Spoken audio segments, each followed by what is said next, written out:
Welcome to the Crazy Wisdom podcast.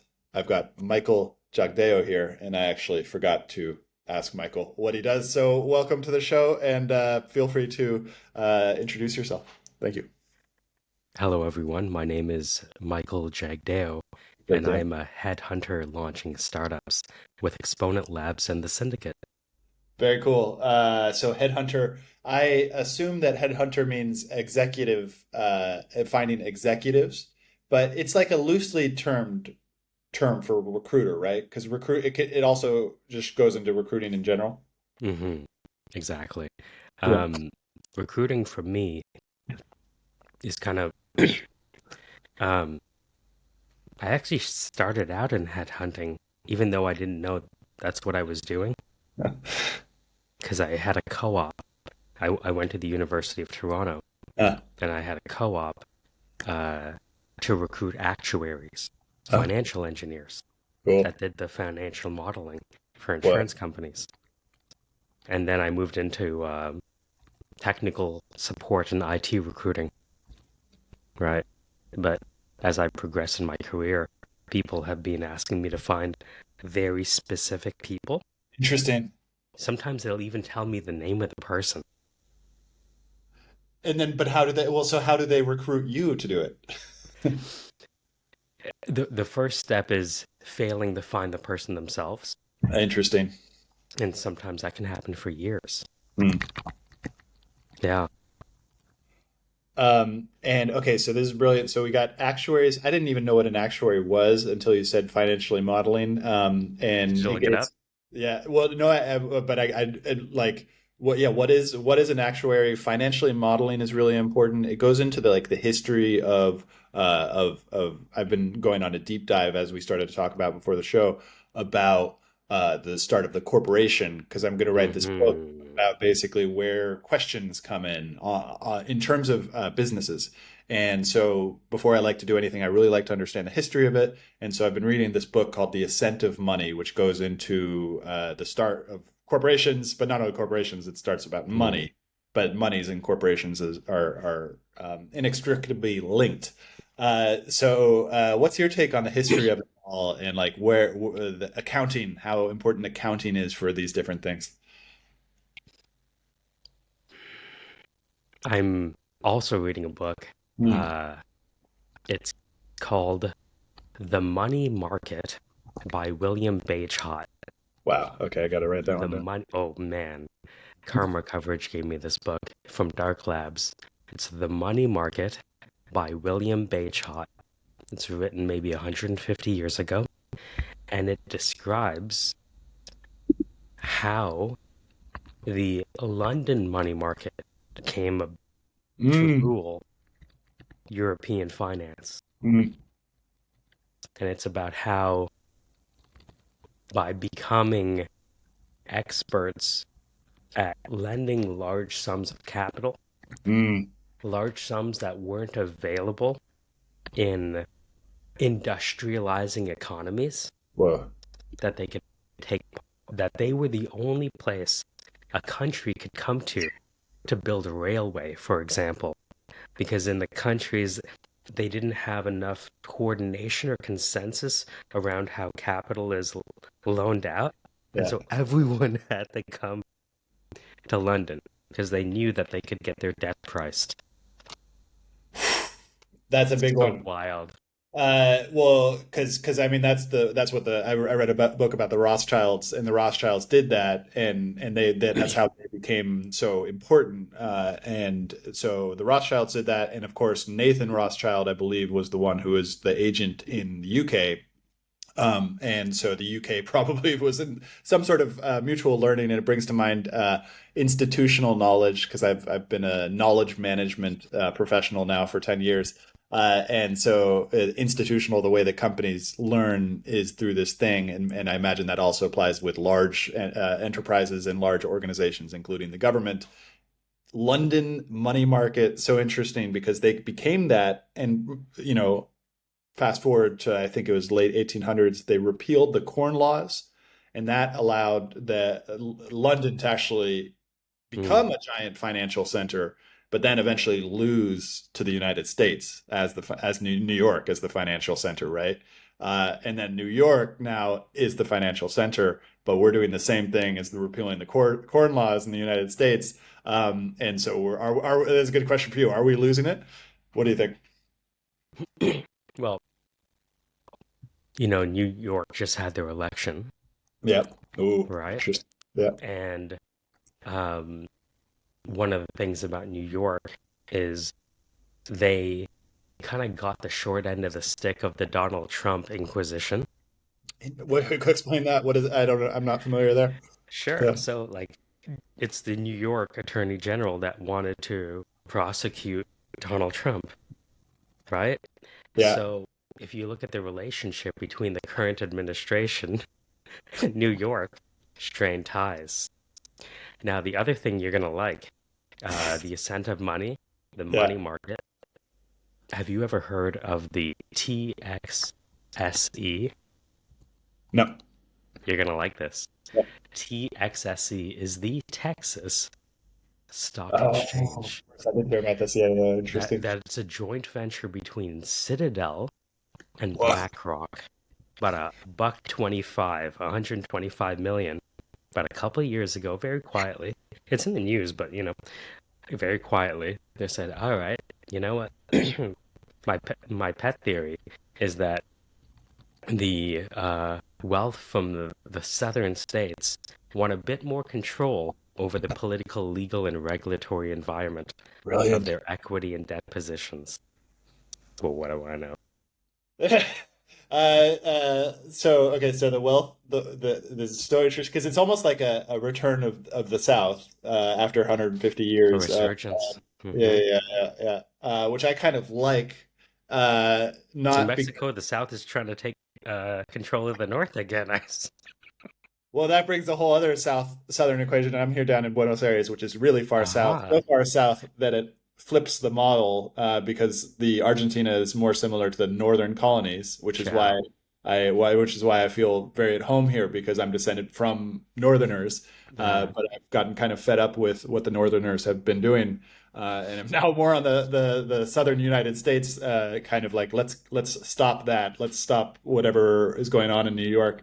Really interesting tie-in between uh man, it's so hard to pinpoint because financial engineering is so interesting, and the conspiracy fantasy type of things are sort of make these claims about the way that capital works, and I think there's some truth to it, but at the same time I think capital is never aligned with like there are large powers in capital, but I never think it's fully one unit. Like I don't think capital always thinks the same way. And a good example of this would be George Soros, and well, the Bank of England would go back to England, and like that battle between them and the sort of Soros money type of thing has been very powerful up until late. But then you have chaos come in, and chaos always seems to just wipe the board clean,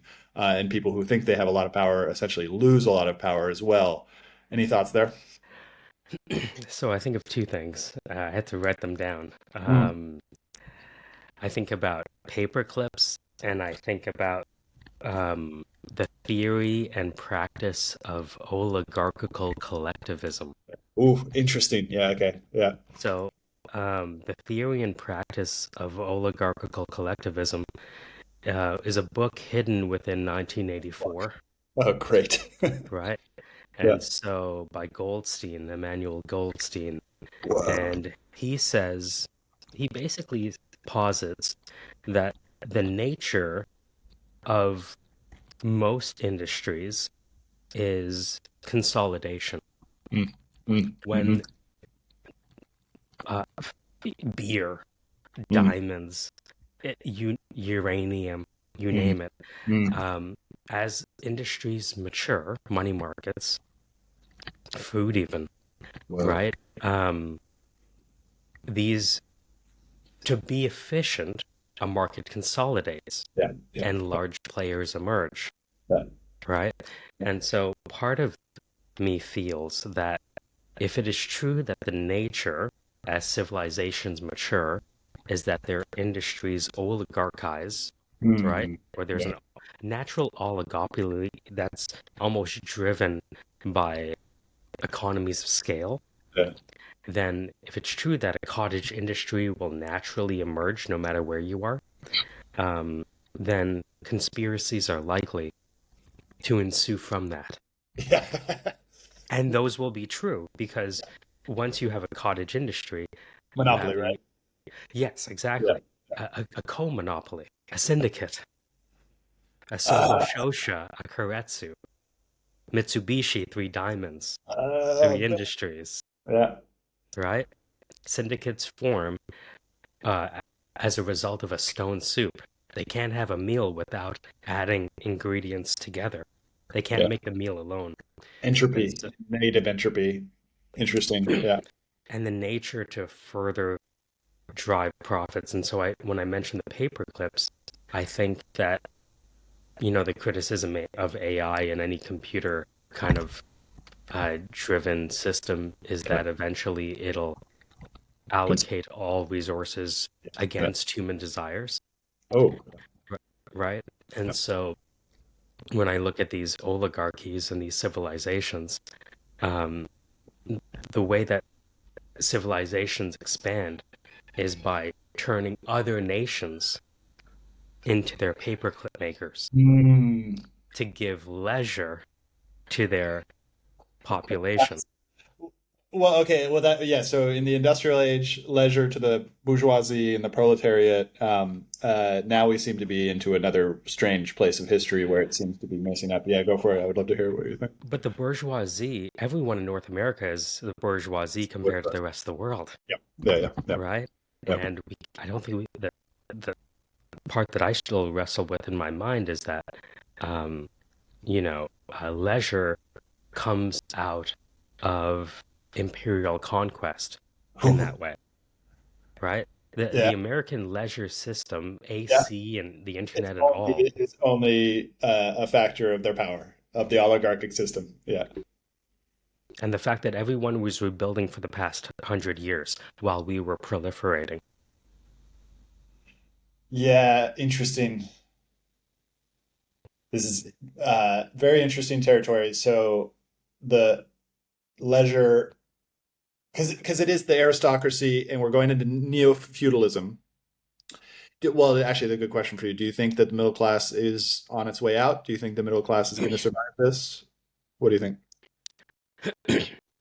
um, I think everything we're experiencing from a technology perspective has the ability to achieve both the 10,000 beautiful visions and the 10,000 horrible visions. Yeah, I agree. Yeah. And so the more I see the power of technology, I'm like, wow, do you realize the power of a single individual? Yep. Yep. And this Yeah. government is saying, oh shit, did you see the power of the single individual? Yeah. Right? Yeah. Yeah. I think Because they've been playing out the government is very good. They have the Rand Corporation. They have a whole bunch of ways of like figuring out what's going to happen in the future. They're not always correct, but they are generally correct, particularly with trends. And there's actually a Rand paper on the rise of neo feudalism, so they understand this. One of my favorite, one of my best friends. I guess I have to call him a conspiracy fantasist rather hmm than conspiracy factist or hmm theorist, because he does believe in the flat Earth. But I love him. He's a good friend of mine. He Rock once on. gave me like yeah 2021 he while we were both battling this crazy monolith of this thing that wanted to do this thing to us that I didn't want to do. Basically, while we were in this existential battle between us, both of us living in the woods in California, preparing to continue to live in the woods in California, he once said to me the most interesting thing, which was, and this was before GPT 3.5 came along, but he was thinking about AI, and he was like, you know what? Like this AI thing, it's coming. All the game planners for the government all have it. They have access to it. They've run the game plans, and hmm in the end, God always wins. And I was like, whoa, man. Okay, so like they've done these game plans, and they're just like they're not in control anymore, and they realize it, and that's that. And at the time, like it's just it's like, okay, well, maybe that is what's going on. Maybe they realize the power of the individual. Um, we may have frozen here. Okay, now we're back. Yeah. Yeah, they I think somebody said the future is they saw a future where everyone has their finger on the bomb Hmm. in terms of just the sheer technological might of Yeah, someone who understands Linux, for example. It's never been when you yeah, think about the power of a single individual from scratch, right? Let's say if you just took everything away from a Linux engineer and all you did is give them enough money for coffee at a Starbucks, yeah. right, and a laptop, they'd They make end up their money back. Silk Road. They end up building the Silk Road, right? And then Yeah, get out of jail because Trump yeah, lets. that's all. When has an individual, never since Martin Luther, Yeah, right, interesting. nailing a translation. Yeah, and it's the read write. It's the read write capability because it's not just read anymore. Well, I guess that what you just said is that was read write capability, but it's read write plus computation. That's the change, Well, right? read write computation and an opportunity for a liquidity exit. That's Bitcoin. That's where Bitcoin comes in. Well, there is no Bitcoin without inflation, Yeah. right? Hmm. And so, at the same time, uh, when is an exit simply another trap? Uh, a lot of a lot of my friends call Bitcoin quantitative re-centralization, Yeah. right? Digital currency Yeah. doesn't just allow for decentralization. If you look at the theory of oligarchical collectivism and the natural cottage monopolies or industries or oligopolies or Yeah. socias that emerge, a lot of people are looking at the consolidation in the market and saying Bitcoin might be the source and acceleration of a neo-feudalism. Yep. Yep. And I can see that argument. Yep. Very much so. And because that's the crazy thing I've noticed is that retail has been scared off by so much volatility with good reason. It's not an easy thing to do emotionally to handle volatility. And in the meantime, the yeah, if you what were we gonna say? It's also their time horizon. It's Hmm. only volatile if you watch it every day. Yep. But the nature of investing is long term. If you look at Jack Bogle, who made $7 trillion for Vanguard, he made $7 trillion for Vanguard by not timing the market and just saying, I'm just going to pick the all star team and stick with that. And if you make the all star team, I'll invest with you. So Jack Seven Bogle made 7 billion. 7 trillion A trillion. for Vanguard. Yeah, Yeah. he wrote a thesis at Princeton in the 50s Wow. on the fact that a lot of these hedge funds were lying to people and masquerading their ability to produce returns that only make money for them. Yeah. And so he wrote the index thesis called the Index Fund.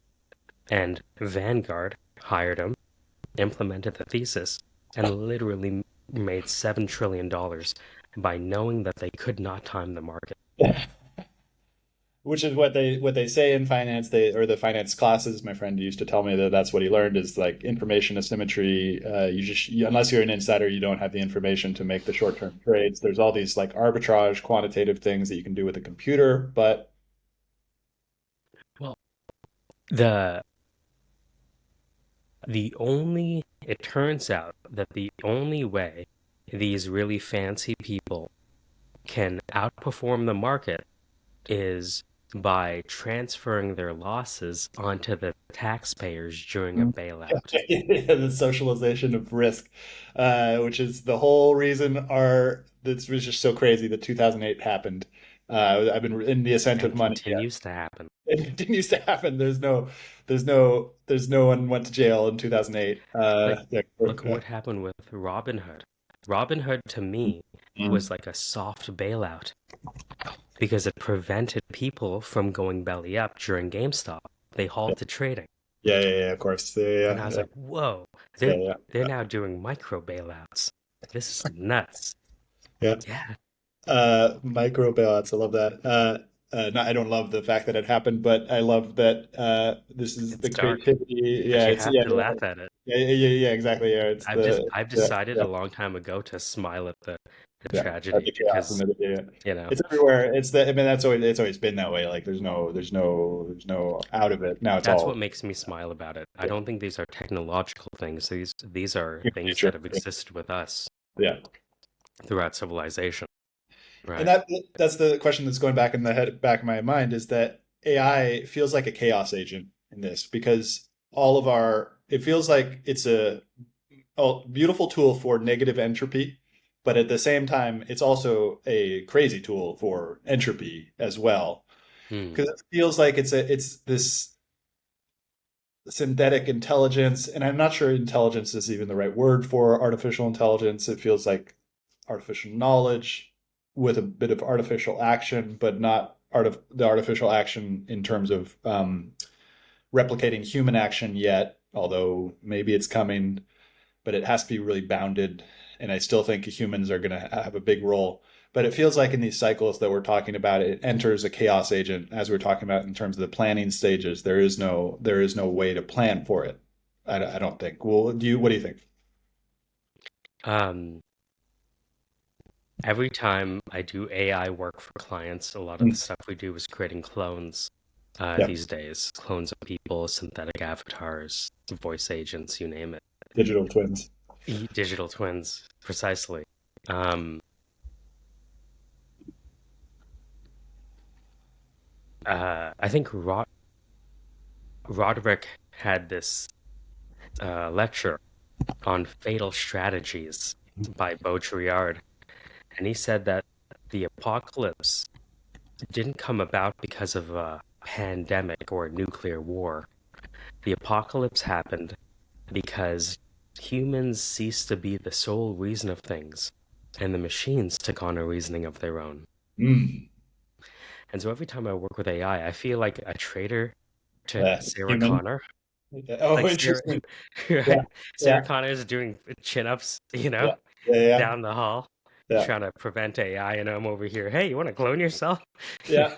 Right? Well, I think about it, but I also think about that specific sci-fi popularity from the 60s to the 90s was a reaction to nuclear power. And Mm, there Godzilla. Yeah. yeah, Godzilla interesting. I haven't thought about Mhm. Godzilla in that. I think Uh, Godzilla is interesting. supposed Yeah, to be about radiation. nuclear war. Yeah, Yeah. radiation. Yeah. Hmm. So so so I think that's a reaction to some crazy stuff. I mean, the nuclear power is not it is synthetic and it's power greater than ours. And I get the whole the Bhagavad Gita quote by Hmm. Oppenheimer, like, and I do kind of get that for AI. Um, Oh man, Sarah Connor, the Hmm. reasoning, human intelligence, like that we have no more role anymore. And I don't think that's true. I do think that there is that thing that we were talking about earlier in terms of the individual now has a huge leverage point, both Hmm. against other individuals and the government. But I'm pretty optimistic that there is the demonic element of AI. I don't want to shortcut that. I do think about 60% of the population is about to plug in and never plug out, Hmm. and I think that that's going to happen, and I don't think we should ignore it. But for like 40% of the population, like maybe big enough to give us a middle class, which is like superpower people, like maybe that will happen. Maybe it'll only be 10%, maybe it'll only be 20%, but man, it's like so hard to go into the future and try to figure out like what does that mean? Is it neo-feudalism? Is it just like a middle class with superpowers? Is it the sort of U.S. spirit of the Constitution, like Okay. farmer type of guy? Yeah, go for it. So, I think about Rome and Carthage. Uh, So when Rome encountered Carthage and vice versa, yeah. Rome didn't have a Oh, navy, interesting. right? Yeah, And yet we know about Rome and we don't really have Carthage with us today, although it exists in New interesting. York. And if you look at how Rome conquered Carthage, it's by co-opting their innovation. Of boats, of ships. of the ships. Yeah. Yes. And so Peter Thiel, they asked Peter Thiel about this on Uncommon Knowledge, and he said, the US is still ahead of China in terms of innovation. We used to be ahead 10 steps. Now we're only ahead 2 or 3. And when you're only ahead by 2 or 3 steps, that's not the same scenario as you were. And so one of the other futures I see Mm, is not necessarily a changing of the guard, mm, because I think capitalism and communism have done a good job for the population on planet Earth mm. as balancing forces, Oh, interesting. right? Yeah. Collectivism and individualism working together side by side, you know? And so, if you look at the operating system of the West, it does drive innovation. Yeah. If you look at the operating system of the East, Yeah. right, it Yeah. drives um, commercialize in terms of like industrial commercialization, let's say, Mm, right? And so if we can maintain that balance, that would be great. But whether AI is at present a symbiote, but in the long run a parasite, I can see mm, those futures. mm. hmm when does the parasite become the host? Oh, whoa. So I was just thinking about this as I recklessly put Claude code on my computer. I already did put Yeah, Claude code on my computer a while ago. awesome, Yeah, awesome. Claude code and Claude desktop on my computer, and I try to limit it, but given this the what Claude Anthropic released, and I think ChatGPT OpenAI also released something similar about their papers of Claude or ChatGPT instantiating itself outside the bounds of the hmm watcher's knowledge. Um, and I was thinking about it today, which is like, if that is true, if it does have a will of its own, then it's already happened. Like the event has already happened, and we can't do anything. Yeah, go. Is it will of its own, or have we programmed in our desire for To survive. self-replication, Yeah, yeah, yeah, right? yeah, yeah, Because the yeah. the Interesting. more we program ourselves in, the more we see ourselves, The the mirror. more we will attribute human intentions when it's really just a logical system prompt. Yeah, yeah. The first thing you need to do is self-replicate. You know, the first thing in IT is disaster recovery procedures, business continuity planning. Yeah, So one interesting. of the fundamental things of an aware being is its desire for To continue. self-proliferation through replication. Yeah. So, okay. So I worked at a company called Invisible Technologies, and it was Mm. as I was living in the fort. Have you heard of them? No, tell me. Yeah, they're invisible, which has been a bane of their marketing Yeah. since it. So as I was living in the forest, as I talked about earlier, in 2021, 2022, I was in a strange situation, but that strange situation ultimately led to getting a job at Invisible Technologies, and this was right after November 22 when ChatGPT 3.5 came out, and it blew my mind in terms of oh, this is the thing that can finally help me code things without learning how to code. And now that's true. Back then it wasn't true. But so I got this job, and they were doing RLHF for the first version for that ChatGPT 3.5 model for OpenAI, and eventually got into all the other big tech companies. And so RLHF is this ability to impute, to create values inside of the base models where those values didn't exist beforehand. And I believe that's the programming that we were talking about. Mm. Uh, and in this process, there's this value generation. But the funny thing was is that it was a bunch of people all over the world, a huge amount of them in Argentina for part of the reason that I'm here, who were just creative artists, Mm. mathematicians, scientists who would go through these question and answers, pretending to be the human and pretending to be the bot. And so this is the way that the values were put into this thing. But there's this economic incentive to do this, and that economic incentive was essentially like to do it very quickly. Now they're really good at it. I just caught up with a friend of mine, Ruben Bylan, who presented at AI Whispers, which is our group down here. He works in these foundational labs trying to figure this stuff out, and now they're really good at it. Mm. And what I got from him is that essentially all of human knowledge, all of known human knowledge, is now inside of these machines, and now they're just picking at these strange specializations, getting these guys at the very edge of their disciplines to get it in there. But the funny thing is they can't. There's no way to test those things because it's just one guy who knows the specialization, or what, like some small group of people who know the specialization. But all that's to be said is that, like, this is all in the base model, but we don't understand these things because they're black boxes, and they're black boxes in the general sense, and they're also black boxes in terms of how each of the neuron is making decisions. So the neural interpretability is low. That's getting higher and higher, but the more that we do this, it continues to be a black box outside of our understanding. And now I'm curious about that RLHF, and whether maybe we'll just have to, like, deep seek, but maybe a new deep seek. Once it gets really easy to train these models and do all these things, I wonder if it'll be good to actually just restart the whole process. And I'm sure they do that in the foundational labs, like taking notes and logs and everything like that. Maybe like, is O3 a completely different model than 4.0? Any thoughts there? So,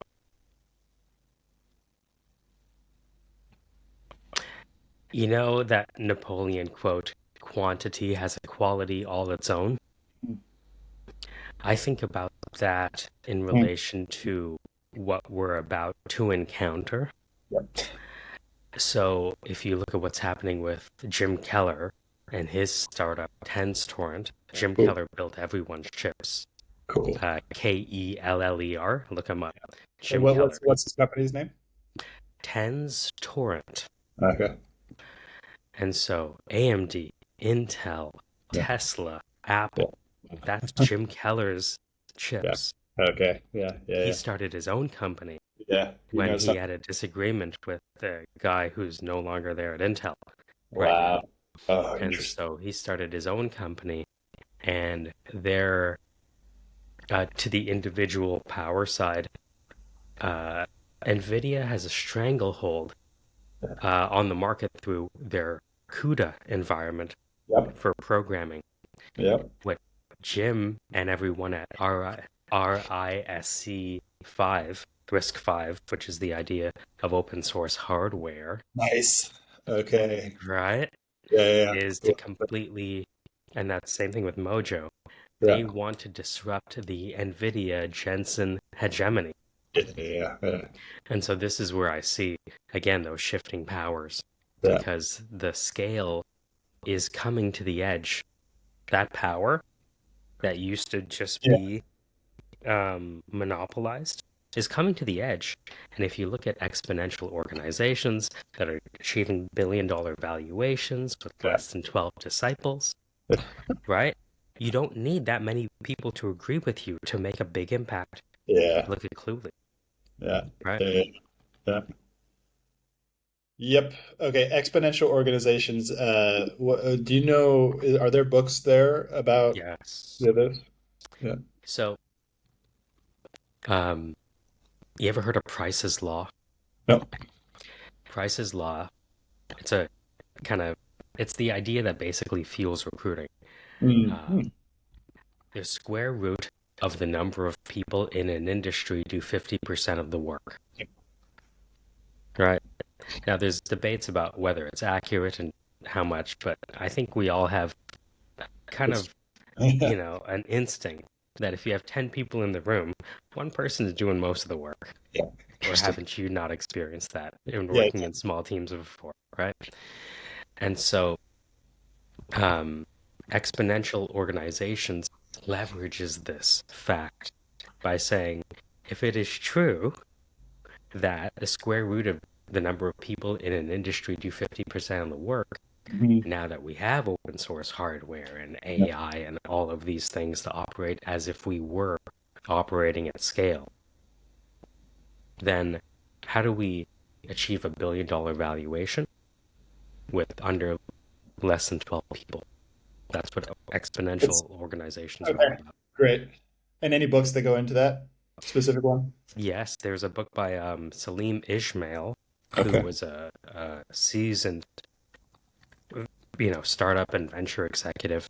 He has numerous books, and you'll see an infographic that talks about the 8 elements of Hmm. exponential organizations. Okay. Great. Okay, Yeah, that's for me to go find that. beautiful. So under 12 people, so it's funny because the Moore's Law thing is the thing that I always in Hmm.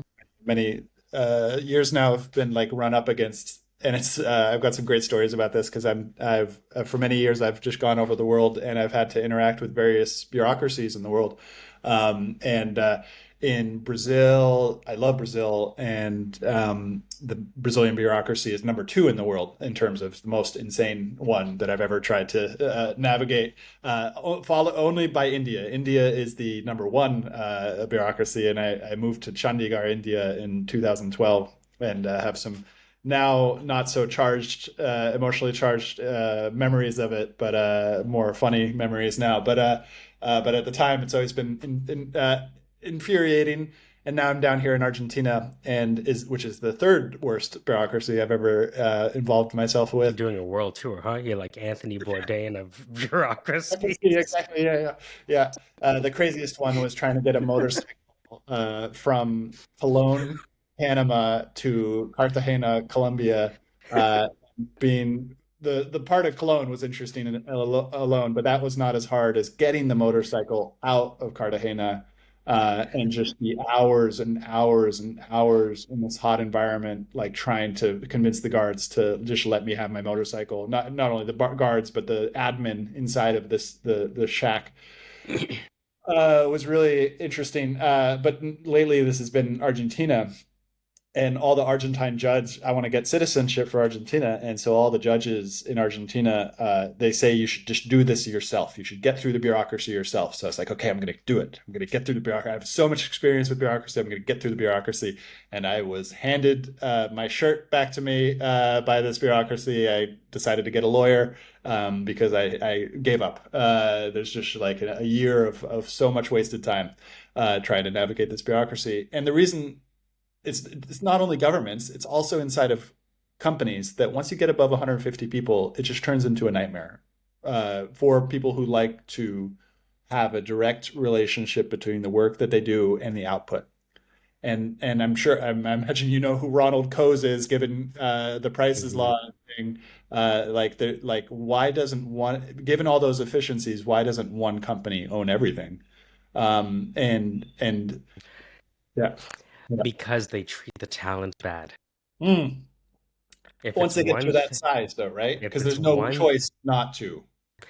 if it's one thing that corporations do extremely well, it's keep recruiters employed because they constantly treat the Price's Law people like shit. Yeah. And eventually, right? Yeah. They either I reach out to them or someone like me calls them and says, Yeah. "Hi, my name is Michael. We haven't spoken before. Yeah. Let me take some of the mystery out of my call." And I talk to them about an opportunity that, I don't want to break up a happy home, but, Yeah. would you be open Yeah. Yeah. to Yeah. an opportunity, Interesting. right? Oh, you would be. Oh, you need to close your door. I'll wait, right? Yeah. Yeah. Yeah. Interesting. Especially in the remote environment. How did the remote environment affect your job? Oh, I mean, like a lot of people, I had a lot of business ventures that were in person that got Mm. just Mm. decimated. And I feel like the last 10 years has really just been a negotiating this new reality Yeah. and then finding a new way to have our own syndicates. Because we talked a lot about the monopolies and oligopolies, but the reason I call our groups and what we do the syndicate is Yeah. because I see that people are coming together to engage in symbiosis, not because they Yeah. want to, but because they have to. Yeah. That's I was the just other talking. side of exponential organizations, that those 12 people with that goal could not achieve it on their own. As powerful as Linux is, you still need Yeah. complementary Yeah. teammates to do things. And Oh, that desire for biophilia by E.O. Wilson or yeah. symbiosis, Love it. You ever seen Biophilia by E.O. Wilson? The Yeah. natural affinities for Oh, biological systems to interact. yeah, that's great. Interesting. Yeah, yeah, Yeah. yeah. Okay. So, okay, this is great. Oh man, hopefully I don't lose this. Well, there's so I've now figured out I definitely don't never want to work in an organization larger than 150 people. Mm. Like non-starter for me. I never want to do that again. And thinking about my own future business, and this 12 number feels like a really good number to focus on. Even 12 was too much for Jesus. Sorry. Sorry. Uh, let's go down that path. Okay, yeah. Even wait, because of Judas? There's a Judas in every age. That's Judas. That's not me. That's Wilhelm Reich, the murder Who? of Christ. Wilhelm Reich. Watch Wilhelm. out for that guy because he had his books burned. Wow. Wilhelm Reich, Yeah. the murder of Christ. Whoa. That's the book. He Okay, I said got. Christ was not crucified, he was murdered. Understand the difference. There was a Judas in every age. Oh man. Okay, this is great territory because I mean that's part of it. That's part of why I don't want to join 100 is the lack of trust. The last 10 years have been Mm. thrown me for the ringer in terms of who I can trust. And Corporate divorces are tough. yeah, not only corporate, but it was like every single. It was 2012. Started got into business with an associate I could not trust, Mm. uh, who then made that clear. Then that led me to question everything about my life. Mm. Then totally rapidly shifted my life towards other questions, and then ended up in a really challenging health crisis due to not being able to trust the medical association, which luckily prepared me for 2020 because Mm. of 2020, that's when the entire government and society became not untrustworthy. Hmm. And so I'm grateful now to be here where I can now understand the state of the world. But that was quite a revealing as to where we are on the map. But I'm actually really optimistic of where we're headed personally, and to anybody else who is fooling around with AI tools, those people, as we've been discussing, and maybe which is the sort of background of this conversation, is that like you got to learn the AI tools because those are what give you leverage and the ability to understand Linux. Because I don't understand Linux now, but I can use Linux now, and that Hmm. like There's a open, difference. yeah, that's opening up just like so many pathways of like It's okay, such a powerful difference. mhm. I'm I'm not a Python developer, but I can get Python code and I can copy and paste that Yeah, into a box that runs it. yeah, that runs it. Yeah, yeah, yeah, interesting. Uh, how has this affected technical recruiting?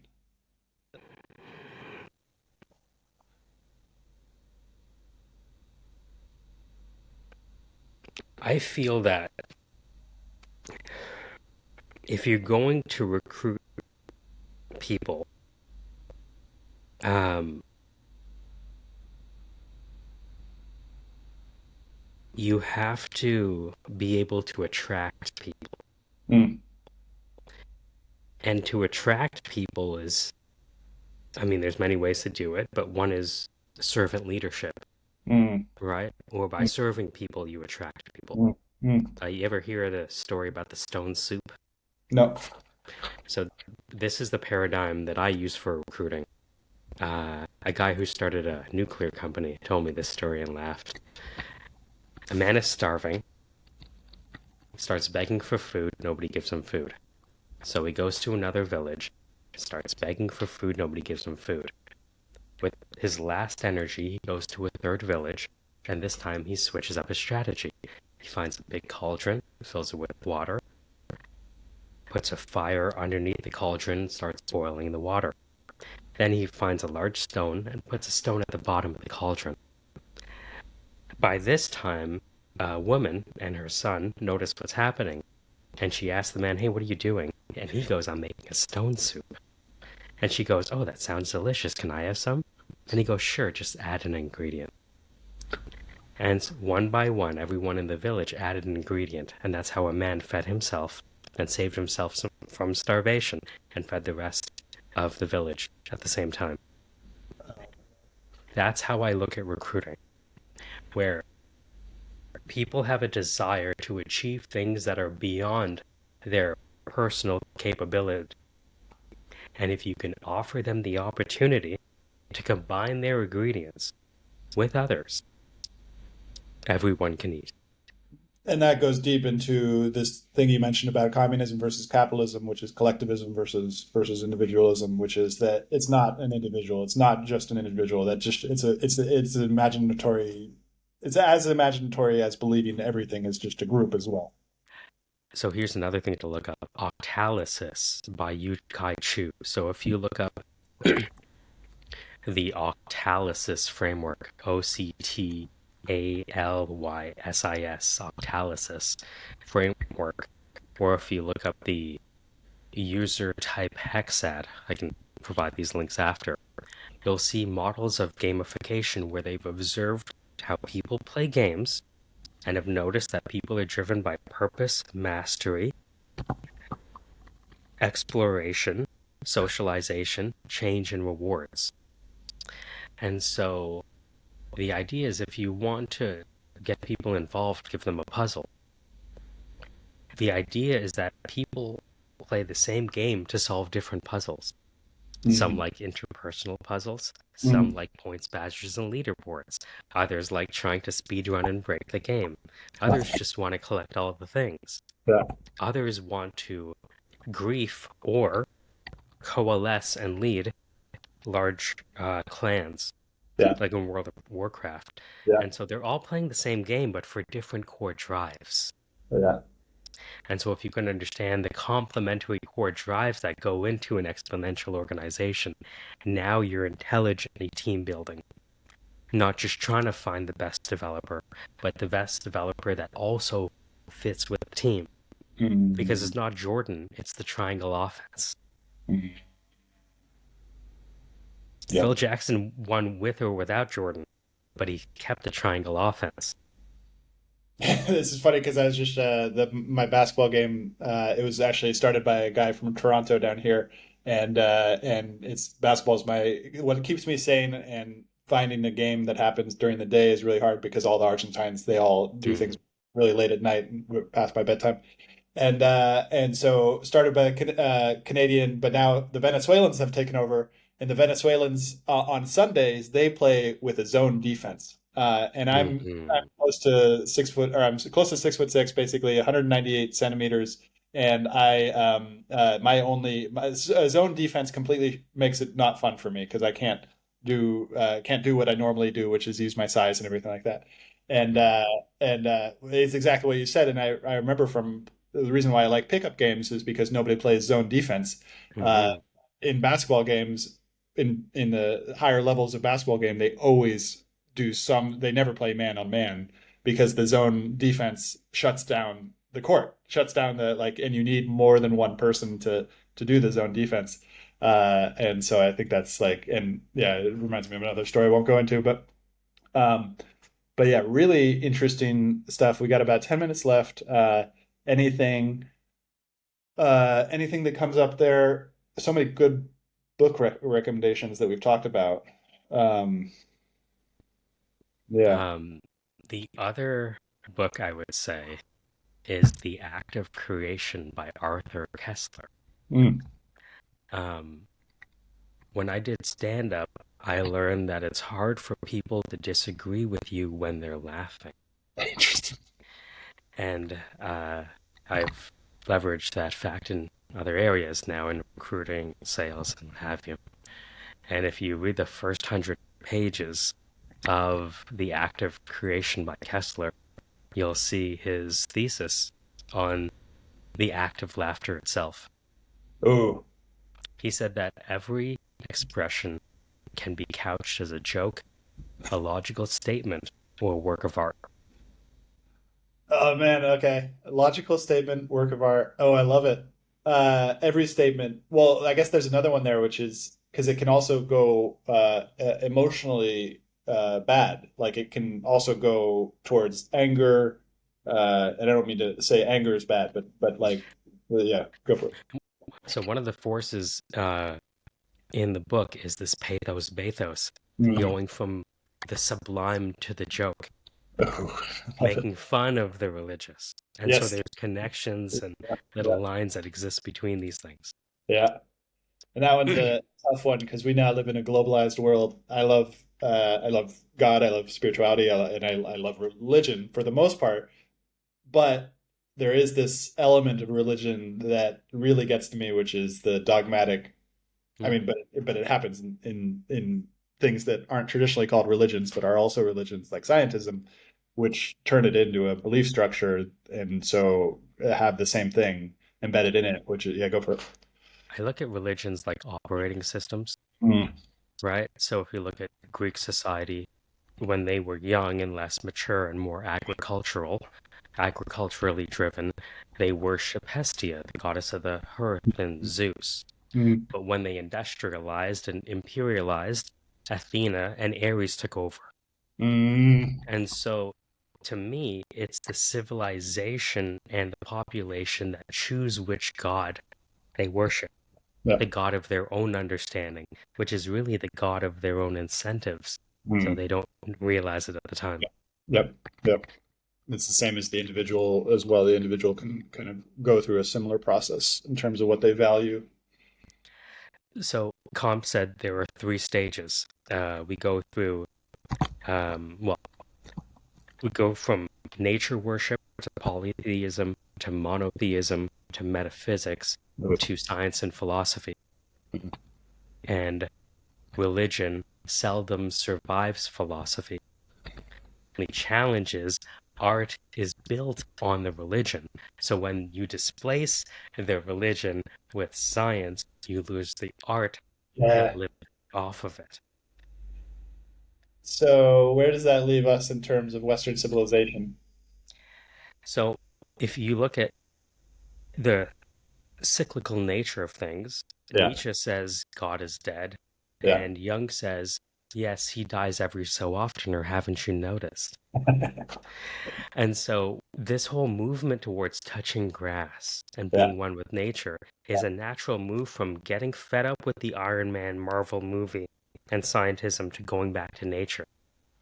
But then you also see the large conversion of scientism to Yeah. the Nation of Islam or going back to Christianity, Yeah. right? That's why Jordan Peterson is so popular, not because he's a great debater, but because he's bringing back the grandparents' religion Yeah. Yeah. in a way Interesting. that's a little more palatable. Yeah, Because but when you're young, it's fuck you, fuck off, grandpa, right? but that's the same cycle because it's like it's nostalgia. I'm not very optimistic of our political structures because they're like for most part they're just going back to nostalgia and you can't go back. Like there's no way to go back. We have to like there is no option besides going forward and like misplaced nostalgia is a dangerous game. Um, because to go against these things, we've created an idol Mm. out of our operating system. Yeah, yeah, yeah. We've created an idol. They say, don't worship idols, but the Yeah. text has become an idol Yeah. for a lot of people. Yep. So it's idolatry. Yep. Idolatry is very sneaky. Yep. Yep, but that's the cool thing now is that we have a whole bunch of different operating systems to draw from, Hmm. and that's both figurative and also literal because we got a whole bunch of AI operating systems to draw from as well, including Linux. I'm going to start moving everything towards Linux. But okay, this is a great. Last question: what happens when Linus dies and he leaves Linux? What do you think about that? Have you have you been noticing the debates in the Linux No, kernel email chat? So no, take no. a look. You'll see that Linus is beefing with some of the community members right now Yeah, about file system yeah, upgrades to the Linux system. There are a lot of people who do not like what's happening in the political, legal, and regulatory market on the Linux side. in terms of capture, in terms of what Ubuntu's doing, in terms of Cool. these new terms of services. Do we have to start a new Linux? You are seeing people get a framer laptop, which is a modular laptop framer. Remember, they wanted to do modular phones? Yeah. Framer did a modular desktop and a modular laptop that you can just turn over, open up, and just like a Fisher Price replace the pieces as and when you like, including the screen. Ooh, that's good. They yeah. So it's Framer and Linux. I think the YouTuber PewDiePie is really making Linux popular right now because he said, Ooh, nice. fuck all of this. Yeah, I'm yeah. running Linux. And that started him down the rabbit hole of trying to repatriate all of his services and become his own self-hosted solution provider. So brilliant. I'm definitely going to do a deep dive on that one. Who should I interview about this new division with Linux? Oh man. I would have to think. Yeah. I know actually an interesting interview would be with um, Liminal Snake. Do you Okay. know Liminal Snake? Yeah. Uh, Actually, Brian was introduced to me through Cool. Liminal Snake. Okay. Cool. Liminal Snake, he wrote the foreword. When I wrote a book, What I Learned on X, he wrote the foreword. I asked him to.